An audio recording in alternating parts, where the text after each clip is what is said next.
What is up, everyone? This is MoTutorials here, and today I'm going to show you how to install Ethernet drivers for your Windows 10 or 11 device. So let's get right into this. So if you basically need to update your Ethernet drivers for whatever reason, like let's just say for some reason it's not connecting because you're trying to put in the Ethernet cable into your computer or desktop, laptop, whatever maybe, and it's not working, the easiest way to update it is go to your search bar, type in Device Manager until you see this pop up.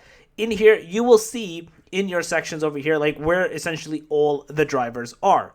So where you want to essentially go to find it is under network and adapters. This is where you're basically going to see your Ethernet cable. So I have both a wireless router section and an Ethernet component as well in my desktop. So I have both, and most likely you have both as well, especially if you have a laptop. You definitely have both then. So essentially the way you want to do it is you want to right click into the thing, update driver, and do that for all of them, and then do search automatically for drivers. That's essentially the best way you can update your Ethernet port from here. So yeah, that's basically it. And if for whatever reason you're not able to do it from here, you can always just Google it, like basically say when mini port Ethernet driver update in Google. You'll most likely find like a Microsoft or Windows update link. You can just go from there, but this is usually the easiest and better way to go from. So yeah, that's basically it. So yeah, if you guys are a video, please thumbs up. Guys on the channel, make sure to subscribe, click that notification bell, and then MoTutorials out. Peace.